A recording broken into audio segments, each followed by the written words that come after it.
Olá, seja bem-vindo ao podcast Minha Lição de hoje, quinta-feira, dia 1º de outubro, estamos começando o mês e é sempre bom começar o mês estudando a Palavra de Deus. Estou mais uma vez com meu companheiro aqui de comentários, professor Jason.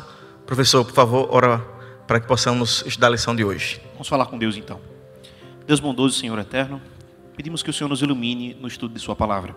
Que o Senhor cuide desse irmão, dessa irmã, que vai ouvir agora esse podcast ou assisti-lo, e nos oriente nesse momento. No nome de Jesus te pedimos. Amém. A lição de hoje, ela faz um contraste direto com o que nós estudamos aqui ontem, no dia anterior, e que foi um tema assim em que Pedro começou a carta elogiando aqueles que buscavam se parecer com Cristo. Contudo, no capítulo 2, nós temos um contraste em que são condenados ali os falsos profetas. E é interessante lembrar, já que o tema é educação e redenção, que o profeta, ele é em essência também um professor. Ele ensina ao povo, ele recebe as lições de Deus e repassa para o povo. E nós temos aqui, professor Jason, falsos profetas, não é isso? Exatamente. Como o capítulo 1 conclui, nenhuma profecia vem de particular elucidação, ou seja, todo profeta é uma espécie de professor delegado. Ele recebe instruções de Deus e repassa essas instruções para o povo, como um profeta movido, inspirado pelo Espírito Santo, e não com suas vontades próprias. Agora, existem os falsos profetas, que fazem justamente o contrário, né? Eles transmitem a sua vontade própria.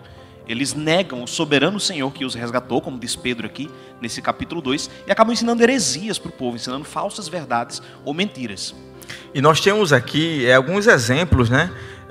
Temos no texto falando sobre Noé e também falando sobre a situação de Sodoma e Gomorra e como Deus age para deter os falsos profetas.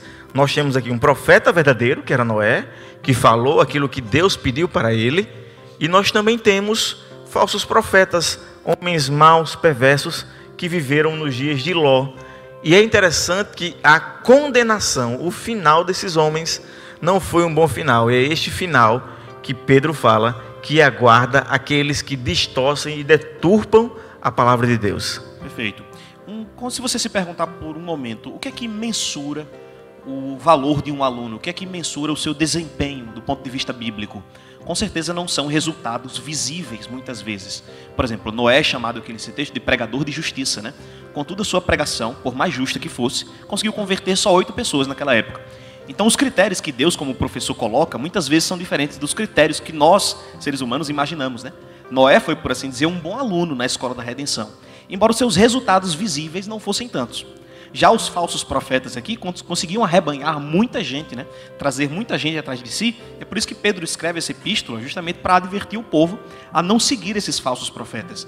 Precisamos dar atenção aqui aos critérios que o nosso professor, que o nosso Deus coloca como critérios de justiça para os seus alunos. E é bom lembrar, professor, a potencialidade de uma heresia. O que ela pode fazer como falso ensino, né? A gente tem a ciência... e nós temos também o ensino da ciência, temos a verdade bíblica, e tudo isso sendo ensinado com a base errada, né, traz consequências terríveis, tanto no ensino tradicional quanto no ensino bíblico. Exatamente. Tão ruim, irmãos, tão ruim quanto pessoas que têm uma vida da doutrina correta, mas não têm a prática de boas obras, também é igualmente ruim aquelas pessoas que querem viver práticas boas, mas seguindo doutrinas erradas. Nós temos que ter em mente que Deus tem muito amor pela doutrina, Ele tem muito amor pela verdade. É algo que Paulo diz para Timóteo, né? Guarda a doutrina, cuida do que é correto. Como nós estamos numa escola, o Senhor não nos deseja só ensinar aquilo que é correto de se fazer, mas o que é correto de se acreditar também. O que devemos rejeitar, o que é que nós devemos aceitar. É basicamente isso que a gente faz em toda a escola, na verdade, né? E quando nós temos a teoria correta, a base correta, o nosso proceder também será correto. Sim. Então, por isso que nós precisamos estar submissos sempre à verdade. E é isso que a lição nos traz hoje como o ponto final da lição. Então, ela traz uma verdade e não só abstrata, uma verdade que deve ser seguida e a nossa vida deve ser submissa a ela. Exato. Essa verdade, sempre que nós aprendemos, se aprendemos corretamente, ela se manifestará na vida prática. Não há verdade bíblica que não se manifeste de modo prático na vida, se for entendida corretamente com o auxílio do Espírito Santo. Porque o mesmo Espírito que nos guia a verdade, né, é o Espírito também que nos conduz para receber seu fruto, para praticar as obras que Ele coloca no nosso coração. Então, às vezes a gente pensa muito, né, fulano sabe o que é correto, conhece as práticas corretas, mas não faz o que é correto. Isso pode acontecer, é verdade. Mas o que é que a Bíblia nos orienta? Compreenda a verdade, estude a palavra, aceite aquilo que Deus diz. E essa palavra ela é transformadora. Pedro coloca justamente uma ênfase nas suas 2 cartas no poder da palavra de Deus. Embora ele não diga aqui nessa segunda epístola, mas lá na primeira epístola, ele diz que a palavra que nos foi pregada, o evangelho que nos foi falado, é aquilo que tem poder para transformar o nosso coração. Às vezes nós achamos que o poder para mudar nossa vida, né, está nas nossas obras, nas boas práticas, mas o poder para transformar nossa vida vem da palavra do professor, é a palavra do mestre, né? Quando ela toca nossos ouvidos, quando ela atinge o nosso coração, isso nos transforma, comunica a vida para o morto e faz com que nós tenhamos uma nova vida no Espírito. Nós temos aqui um caminho, duas rotas e um caminho, né?